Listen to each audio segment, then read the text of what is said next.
every time he's faced us.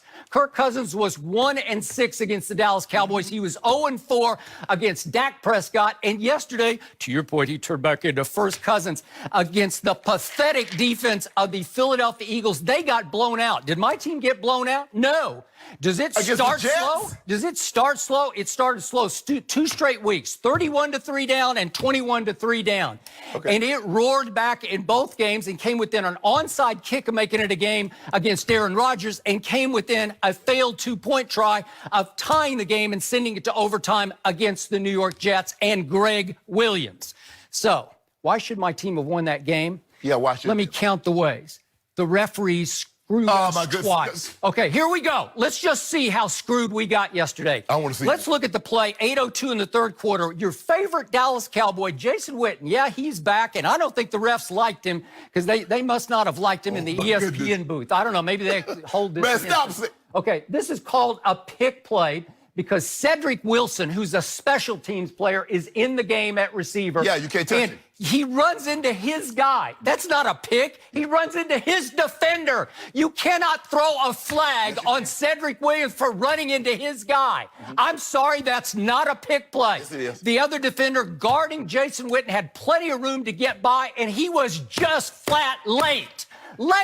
And you robbed us of 4 points. What was the final score, Mr. Sharp? Nope. Help me out. You're the Sharp. It was a pick. It was not a pick. That's not a pick. You can't call that. Did he block the defender that was trying to chase Jason? He did not. He just he's not smart enough to do it. He's like third string. You think he practices pick plays? But he's just stumbling into the route. But Skip, seriously, he's never even played before. But let me tell you what. He's in the game because I'm down 2 receivers. But Skip, stop it. Skip, just stop it. Skip, but they teach the defender is to run into the guy because they're going to call it. Okay. Don't avoid. That's not. No. If he just fires up the line and you're standing still, he can run into you if he wants to. It's not a pick play. It's not a pick play. That cost us 4 points in what came down to a 2-point game. Am I right about that? Now you beg. Now, I'm not begging. I tweeted. Go look at my tweet. You're creeping on my tweet line. I'm sure you saw it. I was busy. Yeah, you're busy. So now let's go to the game-deciding 2-point conversion attempt.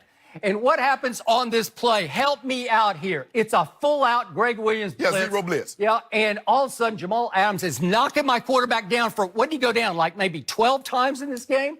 And tell me that's not a mugging by Marcus May, the safety. He just mugs Jason Witten. He doesn't even let him make a play for the ball. He grabs him, holds him, and turns him away from the pass. It's an all-time pass interference, but why didn't they call it? Why didn't? Because on that drive, they had called 6 straight penalties. 4 on the Jets and 2 on my Cowboys.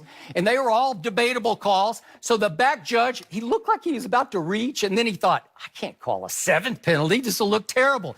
And what is it? It's Gronk syndrome. And you know Gronk syndrome.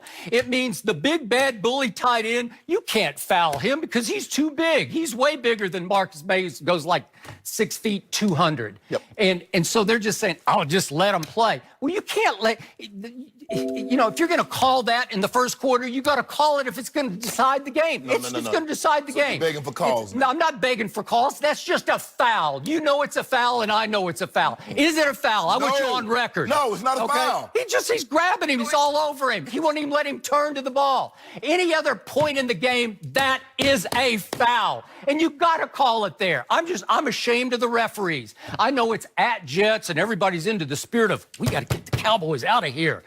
Stop it. Nobody's thinking, first of all, nobody's thinking about getting the Cowboys off here. But every time the Cowboys lose, you use words like, to describe Dak, battle, warrior. Oh, but you still lost. Warrior. Oh, Skip, what good? Was it his fault? Yes. Okay, here, let me now get back to in a rhythm here. I'm going to take my defense to task. I told you all last week, something is wrong with this unit. I don't know if it starts with Jason Garrett, Coach Clapp. I don't know if it's Rod Marinelli. How you blame him, Skip? He doesn't coach defense. Okay, but you got to get people ready to play. They come out uninspired. They come out deadheaded. They come out lifeless. They did it against Green Bay. I've seen it in playoff games that passed against Green Bay. I saw it against the Rams here in the playoff game in the Coliseum. They're better than this. They're still a top 10 defense statistically. They still rank, they're 9th in yards allowed, 10th in points. So they still have talent all across the ball in defense. but they come out and play flat. They play without energy. They play without urgency until it's too late. And then in the second half against the Jets, they said, okay, let's lock in. Let's shut down. Guess how many points the Jets scored in the second half? 3 points. So my defense said, okay, let's start. Yeah. But when you started, you didn't finish, because what was the key drive the defense gave up in the whole game? It was the late drive in which Sam Darnold was able to go bing, bing, bing down the field for a field goal. You can't allow them to have a field goal. Right. It's disastrous, because it's going to be a close game. My quarterback has heated up. He's virtually unstoppable without Amari, without Cobb. He's got balls going to Jason Witten. He's throwing to Tavon. And all of a sudden, here he comes again, and he almost tied it again, despite the field goal. You can't allow that field goal. Okay. That was the game-winning, game-losing defensive drive. I keep hearing it happens, the defense. They get off to these slow starts. They did it to Green Bay in the playoff a couple of years ago. They did it to the Rams last year. They did it the last 2 games. What about your offense? You remember how your offense started? Yeah. 0 points in the first halves. 0 points. You remember how they started last year? 7 points at the half against the Rams. At what point do you blame Dak? Okay. At what point? Listen, as soon as they lost Amari, go look at my tweet line. You don't even have to creep. You can just full on look at it. Just call it up. Maybe you could call it up on. No, we didn't call it up. No. Yeah. What'd you say? Because I said right away, I will be surprised if they win this game without Amari versus Greg Williams. He's just the best. And you know who made the biggest mistake of all? The Cleveland Browns. If they still had Greg Williams as their head coach and Freddie Kitchens as their coordinator, they would be 4-2 instead of 2-4. That's how good he is. I'm not crazy. I know what Greg Williams can do. Do you know how many times Dak Prescott got knocked on his can yesterday? Skip. Did you see it? Did you see the punishment? Listen, if Tony Romo had gone down one of those times in his last 3 years as the Cowboys starting quarterback, he would have been hospitalized. And I'm not kidding about that. It would have been broken collarbone, separated shoulder, punctured lung. Something would have gone terribly wrong. And Dak Prescott just kept getting up and firing.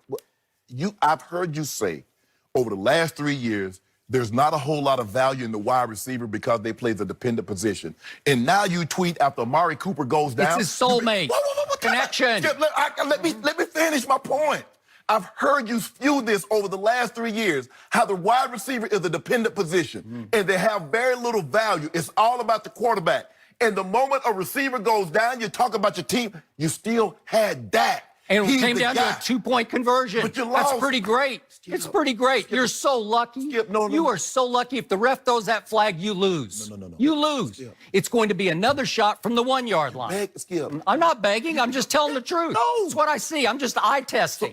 So what happened in the first half? Okay, thank you for asking that, because I got to go to a play in the first half. It comes down to 4th and 2 at the 7. And by the way, this is with... This is 4:29 left in the second quarter. So this is late in the first half. And what had happened on 3rd and 1 before we show that play? What happened? Zeke went nowhere. He had a -1. Would you believe that Zeke Elliott, the guy you said drives this train, he's the engine, he had 10 carries yesterday of 1 yard or less. Yes. And some of them were zeros and some of them were -1s.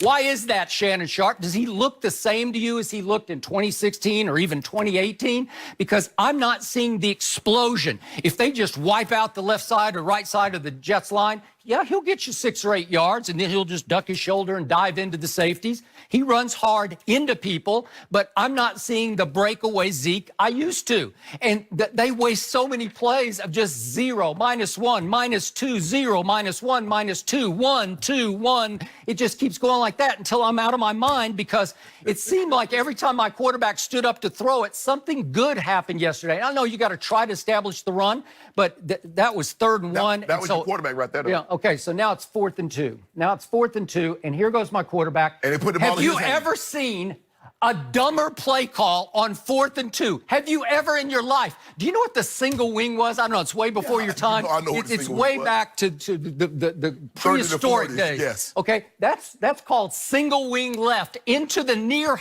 You're on the near side of the field, so you're running it into the near boundary. Yes. So you don't have as far to run to the edge, and you snap it to the quarterback. And with Zeke as his lead blocker, you think you're going to fool the Jets?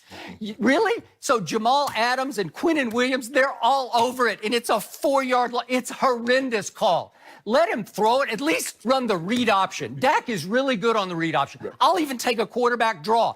Fake like you're going to pass and then cut up, because we saw Dak score a touchdown on one run where it was clever. It fooled the Jets. He can run the football, but you just can't run it into their strength and think it's going to go anywhere. That was the dumbest play call under the circumstance I've ever seen. Well, I think what happened, Skip, they were trying to catch him off guard to try to, run the ball to the short side of the field. So everybody's thinking we're going to run to the wide side. I'll give you credit, but here's the problem. Let me tell you why the fault of this. This is Jerry Jones' fault. You know why, Skip? You know what happened in the 5th game last year? When he publicly questioned Jason Garrett on that 4th and 1, you remember in Houston, Skip? Yeah. He said Jason should have went for it. And ever since then... Now he goes for it every time. Okay? He knew he should have... And to me, if you felt the flow of the game at that point, you got a chip shot field goal. Thank you. Just take it, because now it's 4th and 2. It's not 4th and short. It's 4th and, 2 yards are hard to get down near the goal line. Skip. Just take it, and it's 7-6 if you take the field goal. Skip, you remember in the Super Bowl? Atlanta was killing New England. And what did Bill Belichick do? Bill Belichick took the chip shot field goal. They're like, why are you taking a field goal? You down by all these points. You need touchdowns. Coach Belichick says, you know what? There's time in this game. Let's see how it plays out. You see what has happened, Skip, is that Jason Garrett, I believe Jason Garrett, well, this goes back to Jerry not giving Jason that contract extension. He's a lame duck. Skip, now you saw the tape, and it's been running back and forth, back and forth. It's on a loop. Jason Garrett, normally when the guys come off the field, Skip, he's always damn near in the middle of the field, touching hands, guys walking right past him.